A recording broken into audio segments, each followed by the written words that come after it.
Sanibonani molweni ndiyanamkela ku-SATV ngesiXhosa.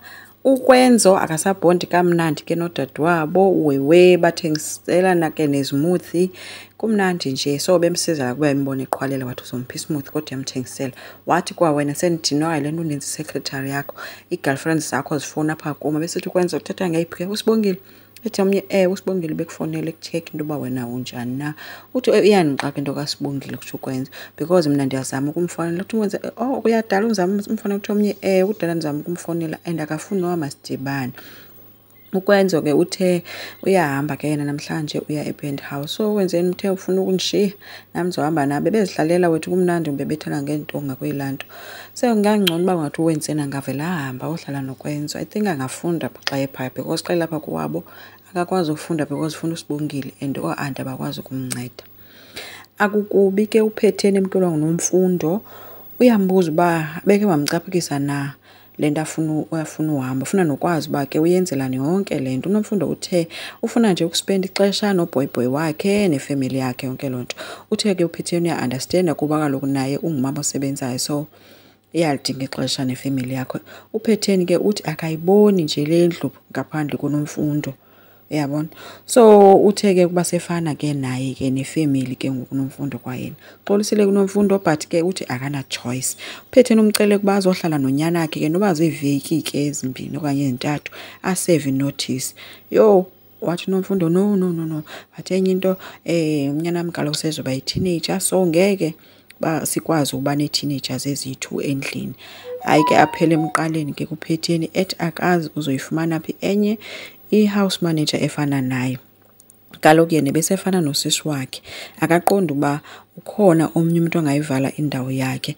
Uyalila ke guys uPhetheni kubi nje kwaNomfundo kwancame semncedisa mesicela uxolo. Yakhala ke noPhetheni yalila bobayithu nje kubi. UDeliwe utheke kuSibongile. uSibongile bezihlele nje kasize ezibhalela into zakhe etafuleni. Wathi uyabona ungathi utata yakhe wayenyanisile xa isithi uSibongile udalela izinto ezinhle zodwa. Wathi ke kusasa siyahamba siye eThekwini siyostoka kwezinto zesiphazi. Wavuma kuSibongile. So Deliwe ikhona iplana phezukwayo ngenze ufuna umhlanganisa noKwenzo mazi kodwa unice nje these days. uPhetheni ke uncokolona noNomalanga uthi uNomalanga becinga uba uzokathi ukuhlala ancede noKwenzo njengoba eqhwalela pha kuwabo and kaloku uSibongile futhi ngeke aphinde abe yi-problem ethi becinga uba kwale situation abakuyo yona izokwazi into yoba ilungise relationship yabo. uNomalanga umxelele kuba uPhetheni eli lixesha loba bamkele uba iphelile le i-relationship and akaqonda uba ungakwazi ukuqhubeka sewungcono vele ihlale inje ngoba injeni. Kungene wenzeni ke sazama icenga enjalo kuPhetheni. Wabe wenzeni embuza kunto ba usuka phi na watsho kwenzeni ba yena usuka ePenthouse ebeyoncedisa uKwenzo. So becaphuka ke uPhetheni because kaloku uKwenzo umke bengazi besazixelela into busazoba khona pha yena. Utheke kuphe kuwenzeni uGrounded makahambe ohlala erumini yakhe angaphinda aphume pha uyacaphuka uDiko nje. Akazi ke nayo nebe ne-stress nje sikaNomfundo nayo yonke lento enzekayo.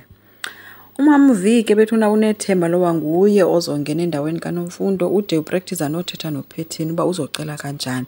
Uvele wathi hayi ngeke uzomnqala kudala ethethe ecizama ukuthi uba ngizothi ma'am this ma'am that wathi ngizothi ma'am bengicela undenze Nomfundo wakho. Yo baphela insini onelisiwe nothulisile.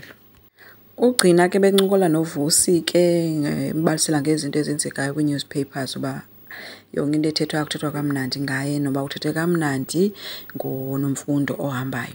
Wabesemxelela ke into yoba ke seyifumene umuntu azoreplace ngayo kuNomfundo.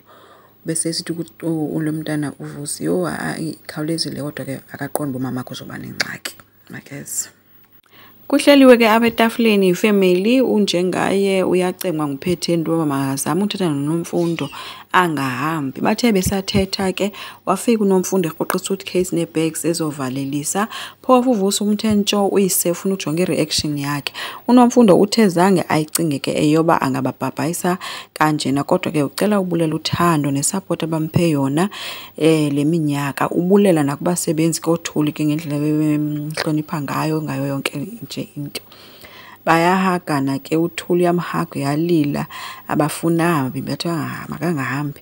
Ugcina ke wakhalwa ifoni waphuma ke eyiphendula unjengayo uthe wathetha ke bulela kuNomfundo ngokuzimisela kwakhe. Wabuya ke ugcina ubuye ehamba no-anti thizeni ethi Nomfundo before uhambe besicela wenze i-hand over. Hayi ke bothuka wabuza kuPhetheni uba ngubani lo.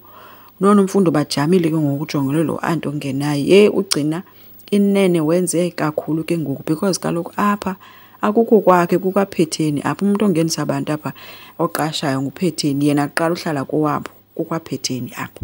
So asazi ke uba izawuphetha isithini into kaNomfundo. Enkosi ngicela siqhubeke subscribe, like, singakhomenta futhi bye.